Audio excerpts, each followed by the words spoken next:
নমস্কার, শিপ্রা টিউটোরিয়াল চ্যানেলে সবাইকে তোমাদের স্বাগত জানাই। আমি আজকে তোমাদের চতুর্থ অধ্যায় অর্থাৎ ষষ্ঠ শ্রেণীর চতুর্থ অধ্যায়, সেই চতুর্থ অধ্যায় আমার কিন্তু পুরোপুরি আলোচনা করা হয়ে গেছে। বৈদিক সমাজ, বৈদিক সভ্যতা, যে চতুর্থ অধ্যায় তোমরা বৈদিক সভ্যতা সম্পর্কে জেনেছো, বৈদিক সভ্যতা বা বৈদিক সমাজের সামাজিক অবস্থা, রাজনৈতিক অবস্থা, অর্থনৈতিক অবস্থা, শিক্ষা ব্যবস্থা, এগুলো নিয়েই কিন্তু চতুর্থ অধ্যায় ছিল এবং সেই চতুর্থ অধ্যায় কিন্তু আমার পুরোপুরি আলোচনা করা হয়ে গেছে। আজকে আমি তোমাদের সেই চতুর্থ অধ্যায় থেকে কি ধরনের প্রশ্ন আসতে পারে এবং তার কি সম্ভাব্য উত্তর, সেগুলো আমি কিন্তু আজকে আলোচনা করে দেব। আমি প্রশ্নগুলো আলোচনা করে দেব, উত্তরগুলো আমি তোমাদের ছবি সহ দিয়ে দেব। তোমরা সেটাকে ভিডিওটিকে পজ করে তোমরা তোমাদের খাতায় লিখে নেবে এবং ওই যে আবার বলছি, সেটাকে পড়তে হবে, তবেই কিন্তু পরীক্ষায় লিখতে পারবে।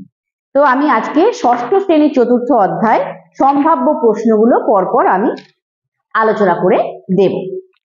আচ্ছা, আমি প্রথম আলোচনা করব 1 নম্বরে কি কি ধরনের প্রশ্ন তোমাদের আসতে পারে, সেগুলো পরপর আলোচনা করে দিচ্ছি। প্রথম প্রশ্ন হচ্ছে, আদি বৈদিক যুগে কোন প্রতিষ্ঠানে নারীরা অংশগ্রহণ করতে পারতেন? 2 নম্বর, সংহিতা বলতে কি বোঝো?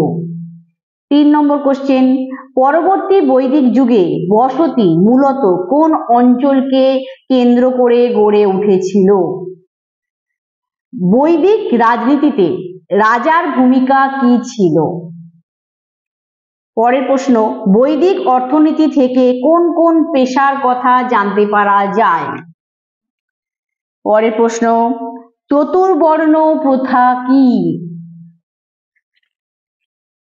পরের প্রশ্ন হচ্ছে, বৈদিক যুগের শিক্ষা ব্যবস্থা কেমন ছিল? সভা ও সমিতি কি? ভারতীয় উপমহাদেশে কখন লোহার ব্যবহার শুরু হয়?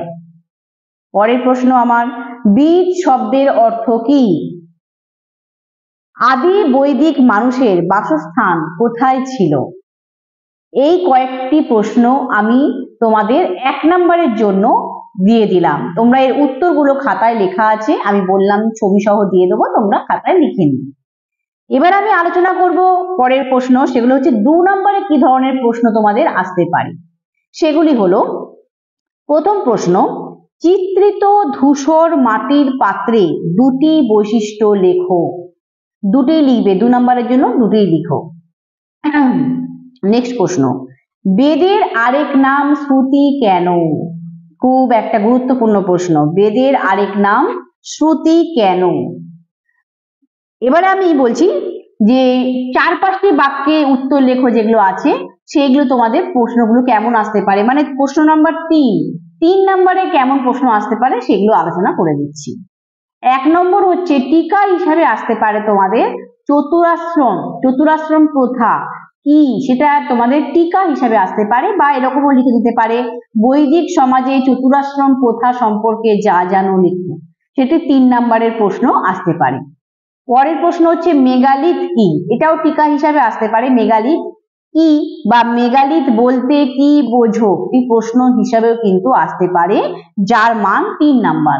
এটা তোমরা 3-এও আসতে পারে, আবার 5-এও আসতে পারে। আমি যতটা লিখে দিয়েছি, তোমরা 5-এ লিখলেও তোমরা কিন্তু হবে, মানে সেটাতে নাম্বার পেয়ে যাবে।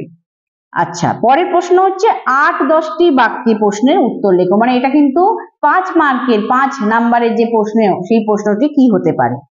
সেই প্রশ্নটি হলো, বৈদিক সমাজে বর্ণাশ্রম প্রথা ও সামাজিক ভেদাভেদ সম্পর্কে যা জানো লেখো। আবারও বলছি প্রশ্নটা, বৈদিক সমাজের বর্ণাশ্রম প্রথা ও সামাজিক ভেদাভেদ সম্পর্কে যা জানো লেখো। এটা 5 নম্বরের প্রশ্ন আসতে পারে। আর পরের প্রশ্ন হচ্ছে, বৈদিক যুগের ব্যবসা বাণিজ্য কেমন ছিল? বৈদিক যুগের ব্যবসা বাণিজ্য কেমন ছিল?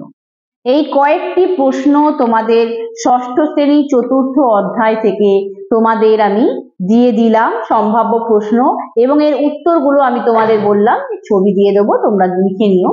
এছাড়াও আমি যা যা প্রত্যেকটা অধ্যায় মানে চতুর্থ অধ্যায় প্রত্যেকটি বিষয়কে আমি যখন আলোচনা করেছি সেগুলো কিন্তু তোমরা মন দিয়ে শোনো, তাহলে সেইটা মন দিয়ে শুনলে কিন্তু ওখান থেকে যে কোনো ধরনের প্রশ্ন আসলেই কিন্তু তোমরা তার উত্তর লিখতে পারবে।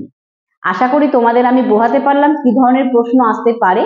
এছাড়াও যদি কোনো প্রশ্ন আসে তোমরা কিন্তু আমার চ্যানেলে সার্চ করে করে এগুলোকে দেখো ভালো করে, তাহলে কিন্তু তোমরা সব ধরনের প্রশ্ন আসলেই তার উত্তর কিন্তু লিখতে পারবে। যে কোনো প্রশ্ন আসলে কিন্তু উত্তর তোমরা লিখতে পারবে। তার জন্য কি দরকার, শিপ্রা টিউটোরিয়াল চ্যানেলটি যারা এখনো সাবস্ক্রাইব করোনি তারা সাবস্ক্রাইব করে নিও, আর পাশে থাকা বেল আইকনটি অবশ্যই প্রেস করো, তবে নোটিফিকেশন পাবে।